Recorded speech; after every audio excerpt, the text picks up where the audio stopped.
সুপ্রিয় ছাত্রছাত্রীরা, আশা করছি তোমরা সবাই সুস্থ আছো এবং ভালো আছো। জীববিজ্ঞান প্রথম পত্র তথা উদ্ভিদ বিজ্ঞান ক্লাসে তোমাদের সবাইকে শুভেচ্ছা সহ স্বাগত জানাচ্ছি। গত ক্লাসে আমরা উদ্ভিদ বিজ্ঞান বইয়ের 10ম অধ্যায়ের উদ্ভিদ প্রজননের উদ্ভিদের অযৌন প্রজনন সম্পর্কে বিস্তারিত আলোচনা করেছিলাম। আজকে আমরা উদ্ভিদের যৌন প্রজনন সম্পর্কে আলোচনা করব। প্রথমেই দেখে নিই যৌন প্রজননের কোন কোন বিষয়গুলো নিয়ে আমরা আলোচনা করব। যৌন প্রজননের সংজ্ঞা ও গুরুত্ব, উদ্ভিদ প্রজনন অঙ্গ, ফুলের সংজ্ঞা ও এর বিভিন্ন অংশে পরিচিতি, পুংরেণুস্থলী ও পুংগ্যামিটোফাইটের বিকাশ বা পরাগরেণু ও পুংগ্যামিট তৈরির বিভিন্ন ধাপসমূহ তথা মাইক্রোস্পোরোজেনেসিস ও মাইক্রোগ্যামিটোজেনেসিস, স্ত্রী রেণু ও স্ত্রী গ্যামিটোফাইটের বিকাশ বা মেগাস্পোর ও ভ্রূণথলির মধ্যে স্ত্রী গ্যামিট তৈরির ধাপসমূহ তথা মেগাস্পোরোজেনেসিস ও মেগাগ্যামিটোজেনেসিস, পরাগায়ন, নিষেক তথা পুংগ্যামিট ও স্ত্রী গ্যামিটের মিলন, দ্বিনিষেক, ত্রিমিলন এবং ফল ও বীজের সৃষ্টি। যৌন প্রজনন আমরা এর আগে বলেছি, যৌন প্রজনন হচ্ছে এমন একটি প্রজনন প্রক্রিয়া যেখানে দুটো ভিন্ন ধর্মী গ্যামিট তথা পুংগ্যামিট ও স্ত্রী গ্যামিটের মিলনের মাধ্যমে জনন কার্য সম্পাদিত হয়। সপুষ্পক উদ্ভিদে যৌন প্রজননের মাধ্যমে বীজের সৃষ্টি হয়। সুতরাং বীজের মাধ্যমে বংশবৃদ্ধি প্রক্রিয়ায় যৌন প্রজনন। আমরা গত ক্লাসেও বলেছি এই অধ্যায় উদ্ভিদ প্রজনন হলেও এখানে মূলত সপুষ্পক উদ্ভিদের প্রজনন নিয়ে আলোচনা করা হবে এবং আজকে সপুষ্পক উদ্ভিদের যৌন প্রজনন সম্পর্কে মূলত আমরা আলোচনা করব। সপুষ্পক উদ্ভিদের যৌন প্রজনন সাধারণত উগেমাস প্রকৃতির। তাহলে আমরা দেখে নিই উগেমাস প্রকৃতির যৌন জনন কাকে বলে। আমরা উদ্ভিদে সাধারণত 3 ধরনের যৌন প্রজনন দেখতে পাই। একটি হচ্ছে আইসোগ্যামাস, আরেকটি হচ্ছে অ্যানাইসোগ্যামাস এবং আরেকটি হচ্ছে উগেমাস। তাহলে আইসোগ্যামাস প্রকৃতির যৌন জনন কাকে বলে? আইসোগ্যামাস প্রকৃতির যৌন জনন হচ্ছে এমন একটি যৌন জনন যেখানে দুটো গ্যামিট আকার আকৃতিতে একই রকম। আর অ্যানাইসোগ্যামাস যৌন জনন হচ্ছে যেখানে দুটো গ্যামিট আকার আকৃতিতে ভিন্ন কিন্তু দুটো গ্যামিটের দুটোই সচল হতে পারে অথবা দুটোই নিশ্চল হতে পারে। আর উগেমাস প্রকৃতির যৌন জনন হচ্ছে এমন একটি যৌন জনন যেখানে দুটো গ্যামিটের একটি সচল এবং একটি নিশ্চল। সাধারণত সচল গ্যামিটটি আকারে ক্ষুদ্র হয় এবং সেটি পুংগ্যামিট এবং নিশ্চল গ্যামিটটি আকারে বড় হয় এবং সেটি সাধারণত স্ত্রী গ্যামিট। তো আমরা একটু আগে বলেছি সপুষ্পক উদ্ভিদে উগেমাস ধরনের যৌন জনন হয়ে থাকে। এবার আমরা যৌন জননের সুফলগুলো নিয়ে একটু আলোচনা করব। যৌন জননের মাধ্যমে রিকম্বিনেশন হয় এবং এই রিকম্বিনেশনের মাধ্যমে জেনেটিক ডাইভার্সিটি তৈরি হয়। আমরা জানি যে পুংগ্যামিট এবং স্ত্রী গ্যামিট তৈরি হয় মিওসিস প্রক্রিয়ার মাধ্যমে এবং মিওসিস প্রক্রিয়ার প্যাকাটিন পর্যায়ে দুটো সমসংস্থ ক্রোমোজোমের মধ্যে অংশ বিনিময় হয় এবং এই অংশ বিনিময়ের মাধ্যমে জেনেটিক রিকম্বিনেশন তৈরি হয় এবং এই জেনেটিক রিকম্বিনেশনের মাধ্যমে জেনেটিক ডাইভার্সিটি বা জিনগত বৈচিত্র্য সৃষ্টি হয়।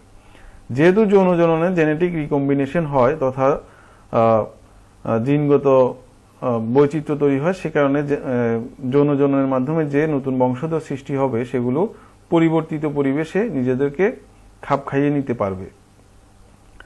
যৌন জননের মাধ্যমে প্রকরণ সৃষ্টি হয়, অর্থাৎ একই প্রজাতির মধ্যে যে বিভিন্ন বংশধর সৃষ্টি হয় তাদের মধ্যে নানা ধরনের প্রকরণ বা ভিন্নতা দেখা যায় এবং আমরা যে ব্যবহারিক জীবনে যেসব খাদ্যবস্তু পেয়ে থাকি, ফল পেয়ে থাকি, বীজ পেয়ে থাকি, সেই বীজ এবং ফল এগুলো কিন্তু যৌন জননের মাধ্যমেই আমরা পেয়ে থাকি। অর্থাৎ যৌন জনন না হলে আমরা এইসব ফল এবং বীজগুলো পেতাম না।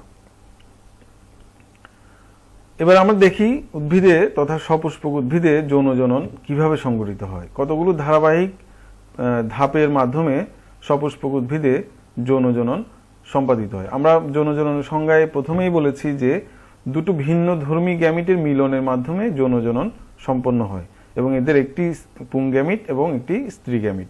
সুতরাং যৌনজননের মাধ্যমে প্রথমে দুটো গ্যামিট তৈরি হতে হবে, একটি হচ্ছে পুংগ্যামিট তৈরি হবে, আরেকটি হচ্ছে স্ত্রী গ্যামিট তৈরি হবে। এই পুংগ্যামিট এবং স্ত্রী গ্যামিট তৈরি হওয়ার পর সাধারণত তাদের মিলন হবে। তবে মিলনের আগে আমরা যেহেতু বলেছি সপুষ্পক উদ্ভিদে যৌনজনন উগেমাস প্রকৃতির, অর্থাৎ এক্ষেত্রে পুংগ্যামিটটি সচল এবং স্ত্রী গ্যামিটটি নিশ্চল, সে কারণে পুংগ্যামিটটি যেখানে তৈরি হবে অর্থাৎ এই পরাগধানীর মধ্যে যে পুংগ্যামিট তৈরি হবে সেই পুংগ্যামিটটি সাধারণত পরাগধানী থেকে বের হয়ে স্ত্রী গ্যামিটের কাছে পৌঁছাতে হবে। তো স্ত্রী গ্যামিটের কাছে পৌঁছানো পর্যন্ত পৌঁছানোর এই প্রক্রিয়াটাকে বলা হচ্ছে পরাগায়ন। পরাগায়নের পর এই পুংগ্যামিট এবং স্ত্রী গ্যামিটের সংস্পর্শে আসবে কিছু ধারাবাহিক প্রক্রিয়ার মাধ্যমে। এই ঘটনাটাকে বলা হচ্ছে নিষেক এবং নিষেকের পরপরই সাধারণত ফলের সৃষ্টি হবে এবং বীজের সৃষ্টি হবে। সুতরাং এই যে ধাপগুলোর মাধ্যমে উদ্ভিদে যৌন প্রজনন সংগঠিত হয় এবং এই সবগুলো ধাপই উদ্ভিদের যৌন প্রজনন অঙ্গ ফুলের মধ্যেই সংগঠিত হয়। সুতরাং বলা যায় ফুল হচ্ছে আবৃতবীজী উদ্ভিদের প্রজনন অঙ্গ। ফুলের সঙ্গে আমরা বলতে পারি ফুল হচ্ছে এমন একটি প্রজনন উদ্দেশ্যে বিশেষভাবে রূপান্তরিত বিটপ। এবং তাহলে বিটপ কি? আমরা উদ্ভিদের দুটো অংশ দেখতে পাই সাধারণত, একটি মাটির নিচে থাকে যেটি মূল এবং মাটির উপরে থাকে সেটি হচ্ছে উদ্ভিদের বাকি অংশটা, বাকি সবগুলো অংশ। সুতরাং বিটপ হচ্ছে সাধারণত মাটির উপরে উদ্ভিদের যে অংশগুলো থাকে সেগুলোকেই বিটপ বলে। সেই হিসেবে উদ্ভিদের কাণ্ড, পাতা, ফুল, ফল সবগুলোই এক একটি বিটপ। এবং এই যে আবৃতবীজী উদ্ভিদের জন্য আবৃতবীজী উদ্ভিদের জননের জন্য যে পুংগ্যামিট এবং স্ত্রী গ্যামিট তৈরি হয় বা প্রয়োজন হয় সেগুলো এই ফুলের মধ্যে তৈরি হয়। এবং আগেই বলেছি সবগুলো ধাপ এই ফুলের মধ্যে সংঘটিত হয়। এখন আমরা এই আবৃতবীজী উদ্ভিদের ফুলের বিভিন্ন অংশ সম্পর্কে আমরা জানবো, কারণ ফুলের একটি অংশের মধ্যে পুংগ্যামিট তৈরি হয়, একটি অংশের মধ্যে স্ত্রী গ্যামিট তৈরি হয়। এছাড়াও ফুলের মধ্যে অন্যান্য অংশগুলো আছে, আমরা সেগুলো একটু দেখি। আমরা জানি একটি আদর্শ ফুলের মধ্যে সাধারণত 4টি বা 5টি অংশ থাকে। একটি হচ্ছে তার পুষ্পাক্ষ, এটা হচ্ছে তার পুষ্পাক্ষ। একটি হচ্ছে তার বৃতি। বৃতিগুলো সাধারণত সবুজ রঙের হয় এবং এগুলোকে ইংরেজিতে ক্যালিক্স বলে। এবং বৃতিগুলো পরস্পরের সাথে যুক্ত থাকতে পারে অথবা একটি আরেকটি থেকে পৃথক হতে পারে, অর্থাৎ বৃতি এক বা একাধিক হতে পারে। এবং বৃতি যদি একাধিক হয় তাহলে বৃতির প্রত্যেকটা বৃতিকে বা বৃতির প্রত্যেকটি অংশকে বলা হয় বৃত্তাংশ বা সেপালস। এই বৃতির কাজ হচ্ছে এই ফুল যখন কচি অবস্থায় থাকে তখন ফুলের বিভিন্ন অংশকে রক্ষা করা এবং ফুলকে শুষ্কতার হাত থেকে রক্ষা করা। ফুলের দ্বিতীয় অংশটি হচ্ছে পাপড়ি বা দল। এটাকে এই যে ফুলের যে আমরা ফুল বলতে আসলে যেটা মূলত দেখতে পাই, যেটা আমাদের দৃষ্টি আকর্ষণ করে সেটি হচ্ছে তার রঙিন যে অংশটা বা বর্ণিল যে অংশটা, সেটা হচ্ছে তার পাপড়ি। এটাকে দলও বলা হয়, ইংরেজিতে এটাকে পেটালস বলে। এই দলের প্রত্যেকটা অংশকে বলা হয় দলাংশ। তো দলের কাজ আমরা সবাই জানি যে এই ফুলের আমরা বলেছি যে পরাগরেণু তৈরি হওয়ার পর বা পুংগ্যামিট তৈরি হওয়ার পর সেটি স্ত্রী গ্যামিটের কাছে পৌঁছানোর যে প্রক্রিয়া সেটাকে বলে পরাগায়ন। তো পুংগ্যামিটের সচল হলেও সে কিন্তু নিজে নিজে হেঁটে কিন্তু স্ত্রী গ্যামিটের কাছে পৌঁছাতে পারে না। পুংগ্যামিটটি বিভিন্ন বাহকের মাধ্যমে পৌঁছায়। বেশিরভাগ ক্ষেত্রে কিছু কিছু ক্ষেত্রে দেখা যায় এটা বাতাসের মাধ্যমে বাহিত হয়ে স্ত্রী গ্যামিটের নিকট পৌঁছায়, কিন্তু বেশিরভাগ ক্ষেত্রে দেখা যায় বিভিন্ন কীট পতঙ্গের মাধ্যমে স্ত্রী গ্যামিটের নিকট পৌঁছায়। তো এই যে কীট পতঙ্গের মাধ্যমে পৌঁছাবে, এই পৌঁছানোর জন্য কীট পতঙ্গকে আকৃষ্ট করার জন্য এই পাপড়িগুলো সাধারণত রঙিন হয় বা বিভিন্ন রঙের হয়, যে বিভিন্ন রং দেখে কীট পতঙ্গগুলো আকৃষ্ট হয় এবং এই কীটপতঙ্গগুলো অবশ্য এমনি এমনি ফুলের মধ্যে আসে না। ফুলের যে এই যে পাপড়ির যে গোড়ার দিকে এদিকে একটা মধু গ্রন্থি আছে, এই মধু গ্রন্থি থেকে মধু বা এক ধরনের শুক্র জাতীয় উপাদান আছে, এইটা সংগ্রহ করার জন্য মূলত ফুলের মধ্যে মৌমাছি সহ বিভিন্ন কীটপতঙ্গ আসে এবং ফুলে বসার পর তারা এই পুংকেশরের সংস্পর্শে যখন তারা আসে, তাদের গায়ে পুংকেশর লেগে যায়, তখন তারা আরেকটি ফুলে যখন মধু সংগ্রহের উদ্দেশ্যে যায়, তখন এই ফুলের পরাগরেণুটি অপর ফুলে গর্ভমুণ্ডে বা স্ত্রী স্তবকের নিকট পৌঁছায় এবং এভাবে পরাগায়নটা সংঘটিত হয়। সুতরাং এই পাপড়ি পরাগায়নে একটি গুরুত্বপূর্ণ ভূমিকা পালন করে। ফুলের দুটো অত্যাবশ্যকীয় স্তবক আছে। সাধারণত একটু আমি বলতে ভুলে গেছিলাম, ফুলের একটি ফুলের সবগুলো সদস্যকে এক একটি স্তবক বলা হয়, যেমন বৃতি একটি স্তবক, পাপড়ি একটি স্তবক। তো ফুলের স্তবকগুলোকে সাধারণত দুটো অংশে ভাগ করা হয়, একটি হচ্ছে সাহায্যকারী স্তবক, একটি হচ্ছে অপরিহার্য স্তবক বা অত্যাবশ্যকীয় স্তবক। বৃতি এবং দলকে সাধারণত সাহায্যকারী স্তবক বলা হয়। আর দুটো স্তবক আছে, যে দুটো স্তবকে একটিতে পুংগ্যামিট তৈরি হয় এবং আরেকটিতে স্ত্রীগ্যামিট তৈরি হয়। এই দুটো স্তবককে একসাথে বলা হয় অত্যাবশ্যকীয় বা অপরিহার্য স্তবক। আর এই প্রথম যে স্তবক যেটাতে পুংগ্যামিট তৈরি হয় সেটাকে বলা হয় পুংস্তবক। পুংস্তবককে ইংরেজিতে বলা হয় অ্যান্ড্রোসিয়াম এবং পুংস্তবক সাধারণত একাধিক হয়। যদি একাধিক হয়, প্রত্যেকটা পুংস্তবকের প্রতিটি সদস্যকে বলা হয় পুংকেশর, ইংরেজিতে বলা হয় স্টামেন। আর এই পুংকেশর সাধারণত দুটো অংশ নিয়ে গঠিত হয়, একটি হচ্ছে তার পরাগধানী, এটা হচ্ছে পরাগধানী, আর একটা হচ্ছে পরাগদণ্ড বা পুংদণ্ড। আর স্ত্রীস্তবক সাধারণত স্ত্রীস্তবকও একাধিক হতে পারে। যদি একাধিক হয় তাহলে প্রত্যেকটা স্ত্রীস্তবকের প্রতিটি সদস্যকে বলা হয় স্ত্রীকেশর বা ইংরেজিতে বলা হয় পিস্টিল। এই পিস্টিলটা আবার একাধিক সদস্য নিয়ে গঠিত হতে পারে। প্রত্যেকটা সদস্যকে বলা হয় গর্ভপত্র বা কার্পেল এবং প্রত্যেকটা কার্পেল বা পিস্টিল মিলে হয় এক একটি স্ত্রীস্তবক। এবং প্রতিটি স্ত্রীস্তবক সাধারণত তিনটি অংশ নিয়ে গঠিত হয়।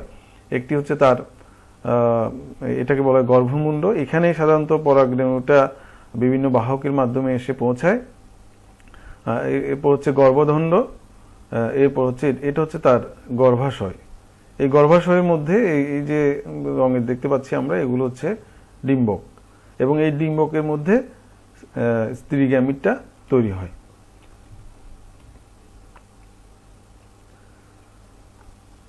এবং প্রক্রিয়াটি ঘটার জন্য আমরা এর আগে যে ফুলটা দেখেছি, এটি একটি ফুলের ডায়াগ্রামেটিক ফুল, অর্থাৎ এটার একটা ছবি আঁকা হয়েছে, এটা বাস্তব কোনো ফুল নয়।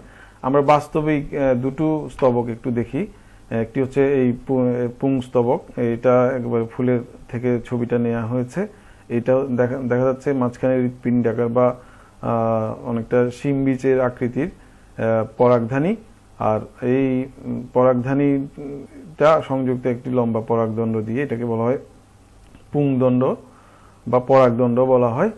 তো এই পরাগধানীর মধ্যেই মূলত পুংগ্যামিট তৈরি হয়। তো আমরা পুংগ্যামিট অবশ্য সর্বশেষ ধাপ। পরাগধানীর মধ্যে প্রথমে সাধারণত পরাগরেণু তৈরি হয়। তো পরাগরেণু দেখতে কিরকম আমরা একটু দেখি। এটার মধ্যে অনেক কোটি কোটি পরাগরেণু তৈরি হয়। পরাগরেণুগুলো দেখতে এরকম। এই পরাগরেণুটা পরবর্তীতে অঙ্কুরিত হয়, অঙ্কুরিত হয়ে এরকম একটা গঠন তৈরি করে লম্বা একটি নল তৈরি হয়। অর্থাৎ পরাগরেণুর ভিতরে একটা অংশ, একটা এই পরাগরেণুর বাইরের যে আবরণ, এই আবরণের মধ্যে অনেকগুলো ছিদ্র আছে। ছিদ্র দিয়ে এই ভিতরে আবরণটা বের হয়ে আসে। বের হয়ে আসার পর পরাগরেণুর যে নিউক্লিয়াস আছে সেটি দুটো অংশে ভাগ হয়ে দুটো পুংগ্যামিট তৈরি হয়। এইখানে দুটো পুংগ্যামিট দেখা যাচ্ছে। এই পুংগ্যামিটগুলো পরবর্তীতে স্ত্রীগ্যামিটের সাথে মিলিত হয়ে ফল এবং বীজের সৃষ্টি করে। তো এবার আমরা দেখি যে একটি ফুলের স্ত্রী স্তবক বা গাইনেসিয়ামটা কিরকম। এখানে দেখতে পাচ্ছি এটা বাস্তব চিত্র, এটা একটা ফুলের লম্বচ্ছেদ করা হয়েছে এখানে। এটা গর্ভদণ্ড, এটা গর্ভমুণ্ড, এটা গর্ভদণ্ড, আর এটা পুরাটা মিলে হচ্ছে গর্ভাশয়। আর গর্ভাশয়ের মধ্যে যে সাদা সাদা গুলো দেখতে পাচ্ছি এগুলোকে বলা হয় ডিম্বক। এই ডিম্বকের অভ্যন্তরে একটা ভ্রূণথলি তৈরি হয় এই ভ্রূণথলির মধ্যে সাধারণত ডিম্বাণু তৈরি হয় বা স্ত্রী গ্যামেট তৈরি হয়। এখানে এই যে তিনটার মধ্যে সবচেয়ে বড় যেটা, সেটা হচ্ছে একটা ডিম্বাণু। তো এই গেল ফুলের দুটো অপরিহার্য স্তবক, পুংস্তবক এবং স্ত্রীস্তবক এর পরিচিতি। এবার আমরা পরাগধানীর অভ্যন্তরে কিভাবে পুংগ্যামেট তৈরি হয় সে বিষয়ে আলোচনা করব। ফুলের যে পুংস্তবক রয়েছে, পুংস্তবকের একটি গুরুত্বপূর্ণ অংশ হচ্ছে পরাগধানী। এই পরাগধানীর অভ্যন্তরে কিছু থলি থাকে, তাদেরকে বলা হয় মাইক্রোস্পোরাঞ্জিয়াম। প্রতিটি মাইক্রোস্পোরাঞ্জিয়ামে প্রথমে কিছু ধারাবাহিক প্রক্রিয়ার মাধ্যমে কিছু স্পোর বা মাইক্রোস্পোর তৈরি হয়। এই পদ্ধতিকে বলা হয় মাইক্রোস্পোরোজেনেসিস। এই মাইক্রোস্পোরোজেনেসিস প্রক্রিয়া সাধারণত 4টি মাইক্রোস্পোর তৈরি হয় এবং 4টি মাইক্রোস্পোর পরস্পরের সাথে যুক্ত থাকে। এই পরস্পরের সাথে যুক্ত থাকা অবস্থায় এদেরকে বলা হয় মাইক্রোস্পোর। মাইক্রোস্পোরগুলো যখন পরস্পর থেকে পৃথক হয়ে যায় এবং পরাগধানী থেকে বা মাইক্রোস্পোরাঞ্জিয়াম থেকে বের হয়ে যায়, তখন তাদেরকে বলা হয় পরাগরেণু। এই পরাগরেণুগুলো অনেক সময় মাইক্রোস্পোরাঞ্জিয়ামের অভ্যন্তরে থাকা অবস্থায় কিংবা কোনো অন্য একটি ফুলের গর্ভমুণ্ডে পতিত হওয়ার পরে অঙ্কুরোদ্গম হয় বা অঙ্কুরিত হয় এবং অঙ্কুরিত হয়ে একটি পরাগনাল বা পরাগনালিকা তৈরি করে। এই পরাগনালিকা সহ পরাগরেণুটিকে বলা হয় পুংগ্যামেটোফাইট। এই পুংগ্যামেটোফাইট তৈরি হওয়ার পর প্রতিটি পরাগনালিকার অভ্যন্তরে পরাগরেণুর যে নিউক্লিয়াস আছে, সেই নিউক্লিয়াসটি ধারাবাহিক কিছু প্রক্রিয়ার মাধ্যমে বিভাজিত হয়ে দুটো পুংগ্যামিট বা শুক্রাণু সৃষ্টি করে। এই শুক্রাণুগুলো পরবর্তীতে ডিম্বাণুর সাথে মিলিত হয়। তো এই শুক্রাণু তৈরির এই পদ্ধতিকে বলা হয় মাইক্রোগ্যামেটোজেনেসিস। তো আমরা এখন দেখব কিভাবে একটি পরাগধানীর অভ্যন্তরে এই মাইক্রোস্পোর বা পরাগরেণু তৈরি হয়। একটি ফুলের, এখানে দেখতে পাচ্ছি আমরা একটি ফুলের যে পুংস্তবকের যে পরাগধানী, এই পরাগধানীকে যখন আমরা একটি ব্লেডের সাহায্যে খুব পাতলা একটি প্রস্থচ্ছেদ করব, প্রস্থচ্ছেদ করলে একটি অপরিণত পরাগধানীকে আমরা মাইক্রোস্কোপের নিচে দেখলে এরকম দেখতে পাবো। এবং বেশিরভাগ ফুলের পরাগধানীটি সাধারণত দুটো খণ্ড বিশিষ্ট এবং প্রতিটি খণ্ডে দুটো করে থলি থাকে। এদেরকে বলা হয় পরাগথলি বা মাইক্রোস্পোরাঞ্জিয়াম। তো সেই হিসেবে প্রতিটি পরাগধানীর যে প্রস্থচ্ছেদ বা পরাগধানীতে সাধারণত 4টি মাইক্রোস্পোরাঞ্জিয়াম থাকে এবং প্রতিটি মাইক্রোস্পোরাঞ্জিয়ামে অনেকগুলো মাইক্রোস্পোর তৈরি হয়। তো এটা একটি অপরিণত পরাগধানীর প্রস্থচ্ছেদ। পরাগধানী যখন পরিণত হবে তখন এটি সাধারণত দেখতে এরকম দেখাবে এবং প্রত্যেকটা পরাগধানীর অভ্যন্তরে এরকম 4টি পরাগথলি বা মাইক্রোস্পোরাঞ্জিয়াম তৈরি হবে। তো এই মাইক্রোস্পোরাঞ্জিয়াম, এই পরাগধানী প্রস্থচ্ছেদকে আমরা এটার বিভিন্ন অংশ রয়েছে। একটি হচ্ছে তার যে এই খণ্ডটা, এটাকে বলা হচ্ছে যোজনী। তারপর এই পুরাটা হচ্ছে তার পরাগথলি।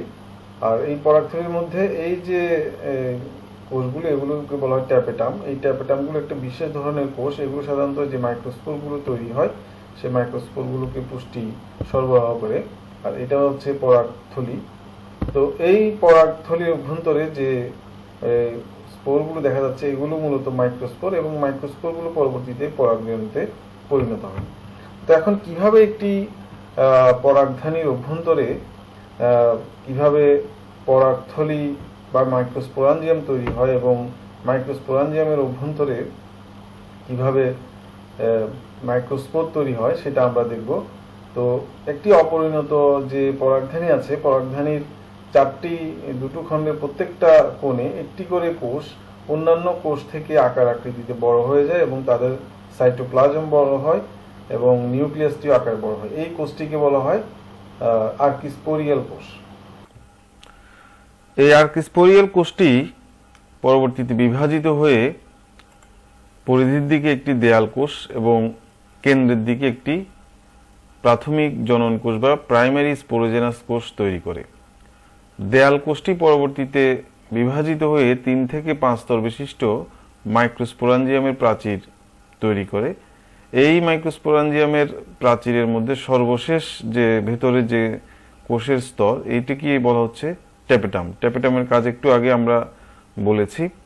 এবং প্রাইমারি আর্কিস্পোরিয়াল কোষ থেকে সৃষ্ট ভেতরের দিকে যে প্রাথমিক জনন কোষ, সেই প্রাথমিক জনন কোষটি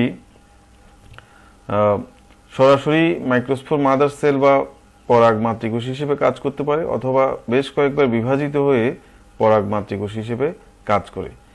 এই পরাগ মাতৃকোষ বা মাইক্রোস্পোর মাদার সেল পরবর্তীতে মিওসিস বিভাজনের মাধ্যমে প্রতিটি কোষ থেকে 4টি মাইক্রোস্পোর তৈরি করে, এবং এই 4টি মাইক্রোস্পোর হ্যাপ্লয়েড মাইক্রোস্পোর, এবং প্রতিটি হ্যাপ্লয়েড মাইক্রোস্পোর পরস্পরের সাথে যুক্ত থাকে।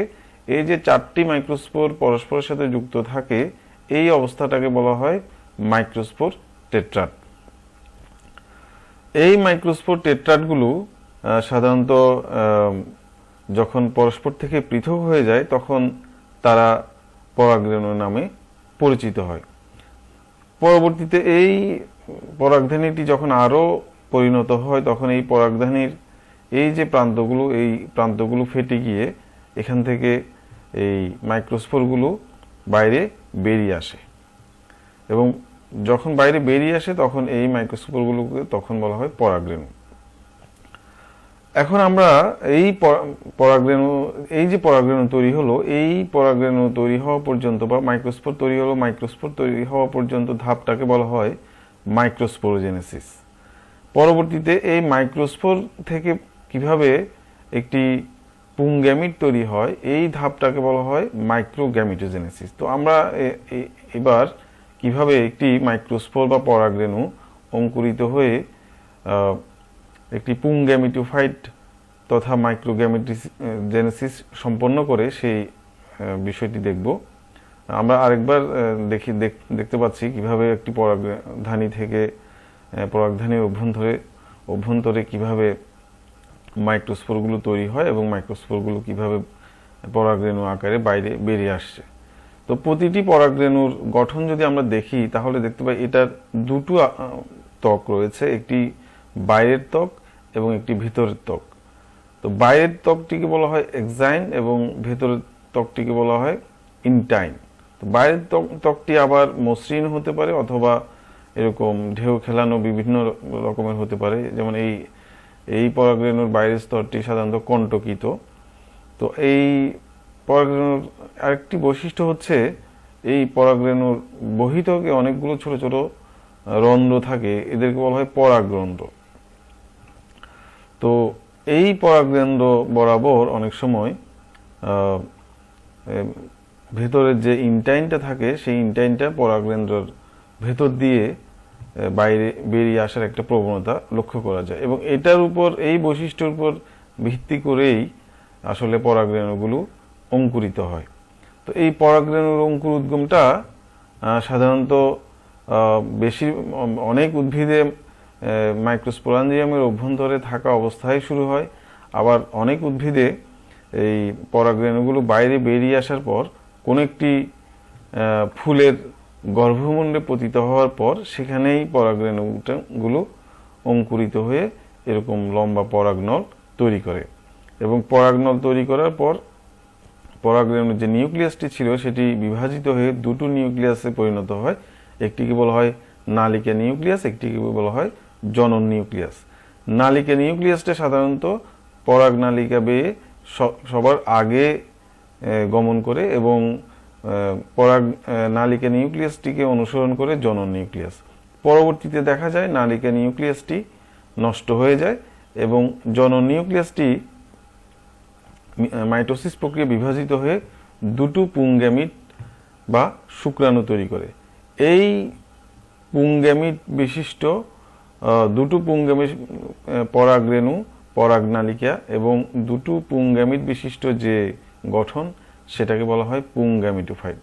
তো এভাবেই একটি আবৃতবীজী উদ্ভিদের পুংগ্যামিটোফাইট তৈরি সম্পন্ন হয়, অর্থাৎ মাইক্রোগ্যামিটোজেনেসিস প্রক্রিয়া সম্পন্ন হয়, এবং এভাবে আমরা যৌন জননের জন্য অত্যাবশ্যকীয় পুংগ্যামিটটি পাই। এবার আমরা দেখব কিভাবে স্ত্রী গ্যামিটটি তৈরি হয়। স্ত্রী গ্যামিটের অপর নাম হচ্ছে ডিম্বাণু। আমরা আগেই বলেছি স্ত্রী গ্যামিটটি ফুলের স্ত্রী স্তবকের মধ্যে তৈরি হয় এবং এই স্ত্রী স্তবকের একেবারে যেটা গর্ভাশয় নিচের দিকে স্ফীত অংশ, যেটা ফ্লাক্স আকৃতির, সেই গর্ভাশয়ের অভ্যন্তরে কিছু আলাদা গঠন তৈরি হয়। সেই গঠনগুলোর নাম হচ্ছে ডিম্বক।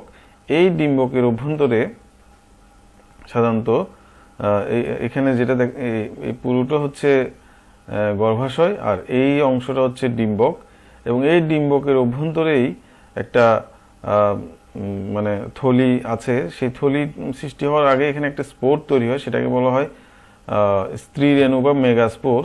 এই মেগাস্পোর তৈরি হওয়ার ধাপটাকে বলা হচ্ছে মেগাস্পোরোজেনেসিস।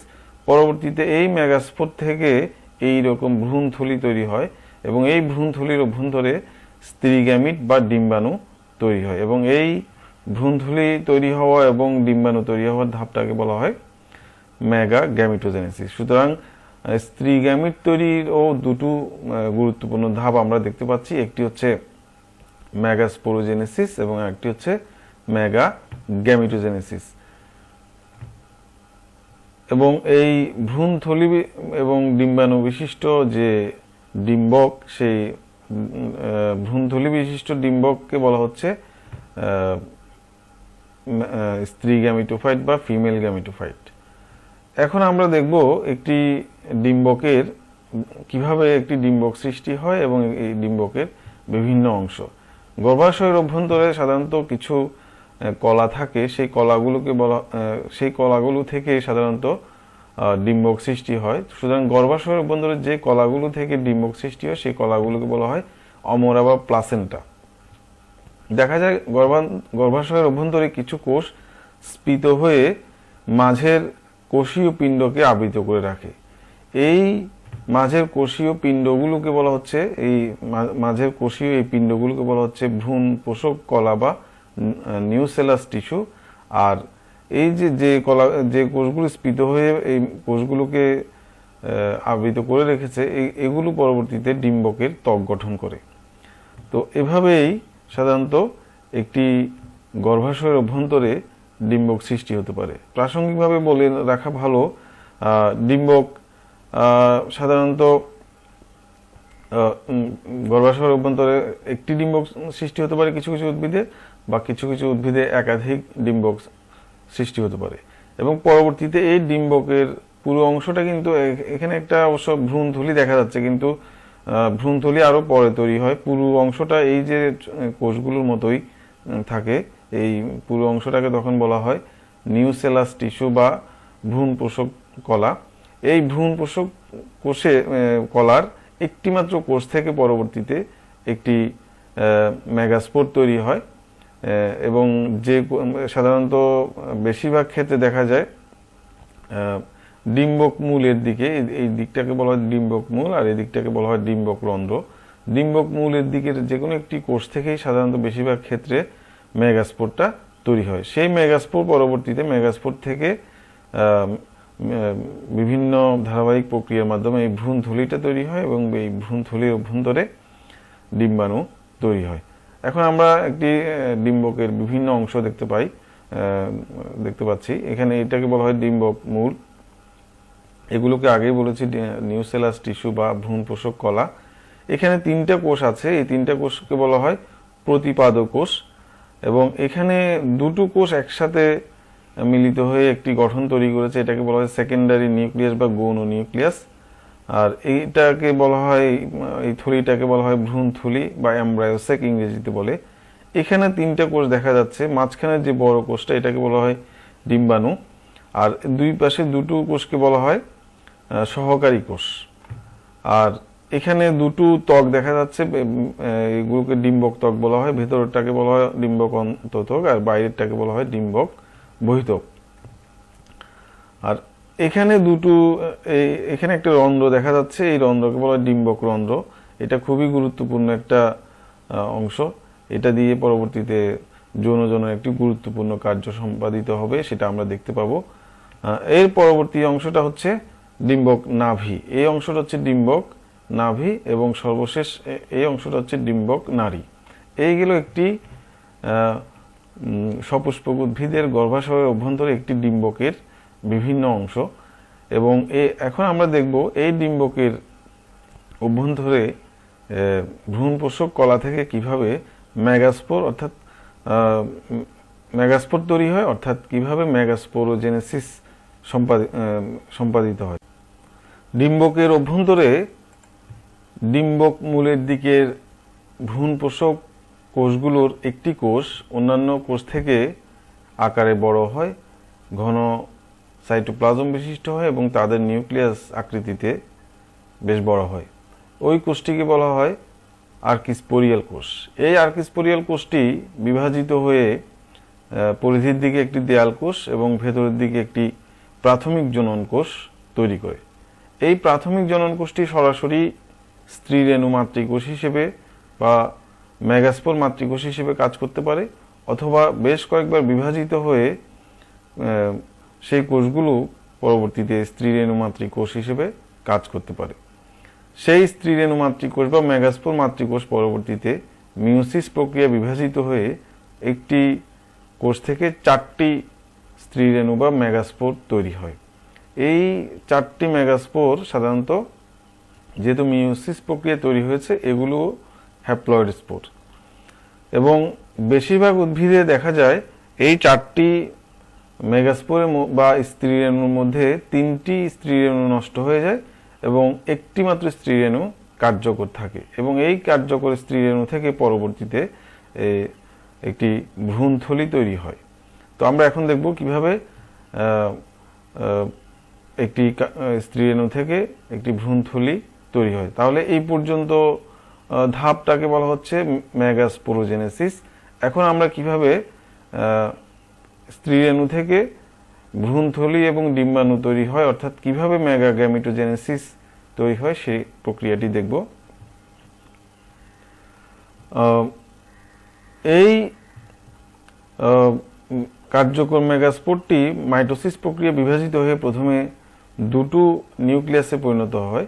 সে 2টো নিউক্লিয়াস ক্রমান্বয়ে মাইটোসিস প্রক্রিয়া বিভাজিত হয়ে 2টো থেকে 4টি এবং 4টি থেকে 8টি নিউক্লিয়াস বিশিষ্ট একটি দশা তৈরি করে। এবং এই 8টি নিউক্লিয়াস তাদের সাধারণত 2 প্রান্তে অবস্থান করে, এবং সেখান থেকে দেখা যায় প্রতি প্রান্ত থেকে একটি করে নিউক্লিয়াস মাঝখানে অর্থাৎ কেন্দ্রের দিকে আসে, এবং 2টো হ্যাপ্লয়েড নিউক্লিয়াস একসাথে মিলিত হয়ে একটি ডিপ্লয়েড নিউক্লিয়াস গঠন করে। এটাকে বলা হয় সেকেন্ডারি নিউক্লিয়াস। তাহলে প্রতি প্রান্তে তখন 3টে করে নিউক্লিয়াস তখনও থেকে যায়। এই প্রান্তের অর্থাৎ ডিম্বক মূলের দিকের যে নিউক্লিয়াসগুলো তাদেরকে বলা হয়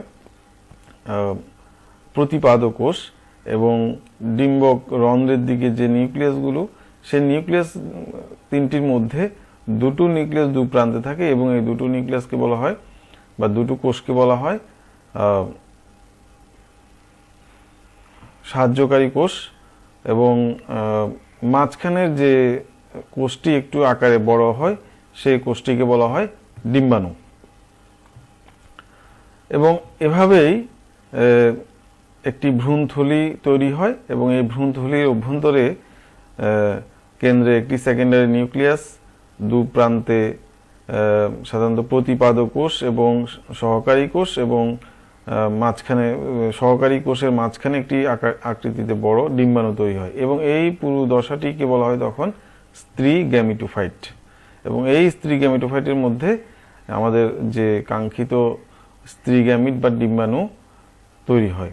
এবং এভাবেই যৌন জননের জন্য অপরিহার্য 2টো কোষ পুং গ্যামিট এবং স্ত্রী গ্যামিট অর্থাৎ শুক্রাণু এবং ডিম্বাণু তৈরি হয়। পুং গ্যামিট এবং স্ত্রী গ্যামিট তৈরি হওয়ার পর তাদের মিলনের পূর্বে আরও কয়েকটি ধাপ সম্পন্ন করতে হয়। তার মধ্যে একটি ধাপ হচ্ছে পরাগায়ন। পরাগায়নের মাধ্যমে পরাগধানী থেকে পরাগরেণু মুক্ত হওয়ার পর সেটি কোনো একটি ফুলের গর্ভমুণ্ডে স্থানান্তরিত হয়। এই স্থানান্তর প্রক্রিয়া আবার বিভিন্ন রকম হতে পারে। একটি ফুলের পরাগরেণু ওই ফুলেরই গর্ভমুণ্ডে স্থানান্তরিত হতে পারে, অথবা একটি ফুলের পরাগরেণু ওই গাছেরই অপর ফুলের গর্ভমুণ্ডে স্থানান্তরিত হতে পারে, অথবা একটি গাছের ফুলের পরাগরেণু অপর গাছের একই প্রজাতির অপর গাছের ফুলের গর্ভমুণ্ডে স্থানান্তরিত হতে পারে। এবং এই স্থানান্তরের ক্ষেত্রে বিভিন্ন বাহক গুরুত্বপূর্ণ ভূমিকা পালন করে, যেমন পানি, বাতাস, বিভিন্ন রকমের কীটপতঙ্গ, পাখি প্রভৃতি। সুতরাং পরাগায়নের সঙ্গে আমরা বলতে পারি যে প্রক্রিয়ায় একটি ফুলের পরাগরেণু অপর ফুলের গর্ভমুণ্ডে স্থানান্তরিত হয় তাকে পরাগায়ন বলে। পরাগরেণুটি গর্ভমুণ্ডে স্থানান্তরের পরে সেই পরাগরেণু থেকে সাধারণত পুংগ্যামিট বা শুক্রাণু তৈরি হয়, এবং সেই শুক্রাণু পরবর্তীতে গর্ভাশয়ের অভ্যন্তরে যে ডিম্বক থাকে এবং ডিম্বকের অভ্যন্তরে ভ্রূণথলির মধ্যকার ডিম্বাণুকে নিষিক্ত করে থাকে, এবং এই নিষিক্তকরণ প্রক্রিয়াটাকে নিষেক প্রক্রিয়া নামে অভিহিত করা হয়।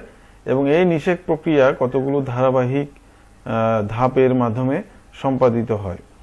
প্রথমে পরাগায়নের মাধ্যমে যে পরাগরেণুটি গর্ভমুণ্ডে স্থানান্তরিত হলো সেই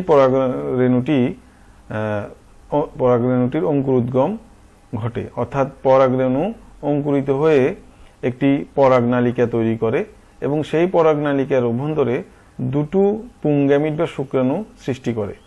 এই শুক্রাণু বিশিষ্ট পরাগনালিকাটি গর্ভদণ্ড বেয়ে নিচের দিকে যাত্রা করে, অর্থাৎ ডিম্বক অভিমুখে যাত্রা করে, এবং ডিম্বক রন্ধ্র অথবা ডিম্বক মূলের প্রান্ত দিয়ে ডিম্বকের ভেতরে যে ভ্রূণথলি থাকে সেই ভ্রূণথলিতে প্রবেশ করে, এবং পরাগনালিকার ভেতর থাকা দুটো শুক্রাণু ভ্রূণথলিতে নিক্ষিপ্ত করে। এই দুটো শুক্রাণু ভ্রূণথলির অভ্যন্তরে যে ডিম্বাণু থাকে সে একটি ডিম্বাণুকে নিষিক্ত করে, এবং অপর শুক্রাণুটি গৌণ নিউক্লিয়াস বা সেকেন্ডারি নিউক্লিয়াসকে নিষিক্ত করে। এবং এই প্রক্রিয়াটি এখানে একটি ছবির মাধ্যমে দেখানো হয়েছে, যে একটি ফুলের পরাগধানী থেকে পরাগরেণু মুক্ত হয়ে একটি গর্ভমুণ্ডে ওই ফুলেরই গর্ভমুণ্ডে স্থানান্তরিত হয়েছে, এবং সেখানে পরাগরেণুটি অঙ্কুরিত হওয়ার পর পরাগনালিকা তৈরি হয়েছে, এবং সেই পরাগনালিকার মধ্যে দুটো পুংগ্যামিট দেখা যাচ্ছে। এই দুটো পুংগ্যামিট ভ্রূণথলিতে মুক্ত হওয়ার পরে একটি ডিম্বাণুকে নিষিক্ত করেছে এবং আরেকটি সেকেন্ডারি নিউক্লিয়াসকে নিষিক্ত করবে। তো এই প্রক্রিয়াটিকে বলা হচ্ছে নিষেক, এবং এই নিষেক প্রক্রিয়াটি সাধারণত আবৃতবীজী উদ্ভিদ সহ বিভিন্ন নিম্ন শ্রেণীর উদ্ভিদেও সংঘটিত হয়ে থাকে। নিষেক প্রক্রিয়ায় অবশ্য আমরা কয়েকটি ঘটনা দেখতে পাই। একটি আমরা আগেই বলেছি যে দুটো শুক্রাণুর মধ্যে একটি ডিম্বাণুর সাথে মিলিত হয় এবং অপরটি সেকেন্ডারি নিউক্লিয়াস বা গৌণ নিউক্লিয়াসের সাথে মিলিত হয়। তাহলে এখানে দেখা যাচ্ছে দুটো নিষেক সংঘটিত হয়। তাহলে এই যে দুটো শুক্রাণু একটি সেকেন্ডারি নিউক্লিয়াসের সাথে মিলিত হওয়া এবং অপরটি ডিম্বাণুর সাথে মিলিত হওয়ার এই যে ঘটনা, এটাকে বলা হয় দ্বিনিষেক বা ডবল ফার্টিলাইজেশন। আবার এই ডবল ফার্টিলাইজেশনের মধ্যে দেখা যায় যে সেকেন্ডারি নিউক্লিয়াসটি আগে থেকে ছিল, এটি ডিপ্লয়েড অবস্থা ছিল, অর্থাৎ একটি ডিপ্লয়েড নিউক্লিয়াস ছিল। এই ডিপ্লয়েড নিউক্লিয়াসের সাথে একটি হ্যাপ্লয়েড নিউক্লিয়াস অর্থাৎ একটি হ্যাপ্লয়েড শুক্রাণুর মিলনের ফলে যে নতুন ট্রিপ্লয়েড নিউক্লিয়াসটি তৈরি হলো, এই ঘটনাটাকে বলা হচ্ছে ত্রিমিলন বা ট্রিপল ফিউশন। সুতরাং এই নিষেক প্রক্রিয়ার মাধ্যমে ডিম্বাণুর সাথে শুক্রাণুর নিষেক ঘটে, সেই সাথে সেকেন্ডারি নিউক্লিয়াসের সাথে শুক্রাণুর নিষেকের মাধ্যমে ত্রিমিলন ঘটে এবং এই দুটো নিষেক মিলে দ্বিনিষেক বা ডবল ফার্টিলাইজেশন সংঘটিত হয়। এখন একটি চিত্রের মাধ্যমে আমরা এই ঘটনাটি দেখতে পাচ্ছি যে একটি পরাগনালিকা বেয়ে কিভাবে একটি পরাগনালিকা থেকে একটি শুক্রাণু একটি ডিম্বাণুকে নিষিক্ত করছে এবং আরেকটি শুক্রাণু একটি সেকেন্ডারি নিউক্লিয়াসকে কিভাবে নিষিক্ত করছে সেটা আমরা দেখতে পাচ্ছি। এভাবে এই নিষেকের মাধ্যমে দেখা যায় এই ডিম্বাণুটি একটি ডিপ্লয়েড জাইগোটে পরিণত হয় এবং সেকেন্ডারি নিউক্লিয়াসটি একটি শস্যে পরিণত হয়। শস্য বা এন্ডোস্পার্ম এটি একটি গুরুত্বপূর্ণ একটি অংশ বীজের, কারণ বীজটি অঙ্কুরিত হওয়ার সময় এই অঙ্কুরিত বীজকে পুষ্টি সরবরাহ করা হয় পুষ্টি সরবরাহ করা এর মূল কাজ। তো এই নিষেক প্রক্রিয়ার পরে সমস্ত গর্ভাশয়টি একটি ফলে পরিণত হয় এবং ডিম্বকটি একটি বীজে পরিণত হয় এবং ডিম্বকের বিভিন্ন অংশ বীজের বিভিন্ন অংশে পরিণত হয়। তো আমরা এখানে নিষেকের আগে ডিম্বকের বিভিন্ন অংশ দেখতে পাচ্ছি এবং নিষেকের পরে ডিম্বকের বিভিন্ন অংশ বীজের কি অংশে পরিণত হয় আমরা সেটি দেখি। ডিম্বক মূল বীজ মূলে পরিণত হয়, প্রতিপাদক কোষ নষ্ট হয়ে যায়, সেকেন্ডারি নিউক্লিয়াস শস্যে পরিণত হয়, ডিম্বক ত্বক বীজ ত্বকে পরিণত হয়, সহকারী কোষ নষ্ট হয়ে যায়, ডিম্বাণু ভ্রূণে পরিণত হয়, ডিম্বক রন্ধ্র বীজ রন্ধ্রে পরিণত হয় এবং ডিম্বক নাভি বীজ নাভিতে পরিণত হয়। এখন আমরা এই যে যৌন জনন প্রক্রিয়া এতক্ষণ আলোচনা করলাম সেটি সংক্ষেপে আরেকবার দেখি যে এতক্ষণ যে আলোচনাগুলো করলাম সেই আলোচনাগুলোতে মূলত কি কি ঘটনা ঘটেছিল। এখানে দুটো ফুল দেখা যাচ্ছে, একটি ফুলের মধ্যে পরাগরেণু তৈরি হচ্ছে, আরেকটি ফুলের মধ্যে ডিম্বাণু তৈরি হবে। অপর ফুলের মধ্যে একটি ডিম্বাণু এবং একটি সেকেন্ডারি নিউক্লিয়াস তৈরি হলো।